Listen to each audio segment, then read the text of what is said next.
How do you get started in real estate? You get started in real estate by educating yourself. First off, you can read books, you can do podcasts, you can even do YouTube, but you can also just start networking. Find out people that are doing it and start talking to them. Okay, so how much time do I need to spend educating myself before I'm ready to do it? The infamous question. Well, honestly, there's really no good answer for that because some people want more education than others, but I would warn you, do not get analysis paralysis. Just jump in, get your feet wet, and figure it out. Even if you don't do so good on the first one, guess what? You're going to learn a lot and you're going to be more apt to do a second. Okay, sounds easy. So I start with educating and networking. Then what? Well, then you just want to start looking at houses. I mean, we have Zillow or Redfin, but you can just simply start looking. One of my mentors, Robert Kiyosaki, he looked at over 100 houses before he bought his first one. I have no idea how many I did or still do. Honestly, I'm always looking at deals. But the big thing is when you get to know your market so good, you'll know when you find that gem and you'll be quick to pull the button on it, put it under contract. Okay, so what do I do once I find the gem? Well, probably if you did step one, educating yourself, you'll just simply do what the books and podcasts said to do.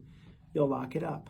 Another way of putting that is you'll put it under contract, and then you'll begin due diligence. How do I lock up a house and put it under contract? Oh, that's real easy. So if it's on the MLS, you can use a realtor. Even if it's not on the MLS, you can still use a realtor. But another hack that I've done from time to time is I will just have the seller meet me at the closing company.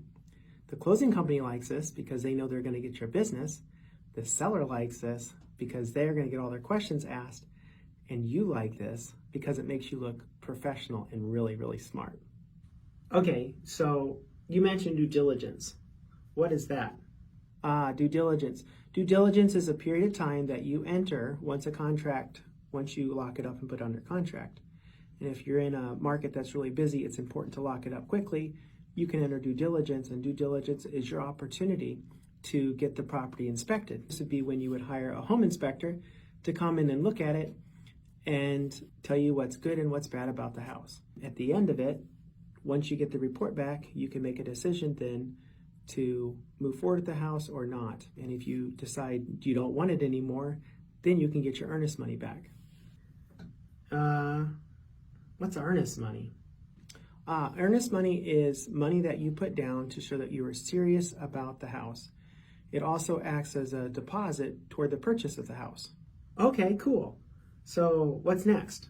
So next is really just waiting. You just wait for the title company to get you a clear title. They're going to do some background checks. They're going to look and have their attorneys look over stuff, and they're going to give you title insurance. But once they're done, you're ready to close. By the way, I will give you more information about how to get financing on a later video, so stay tuned.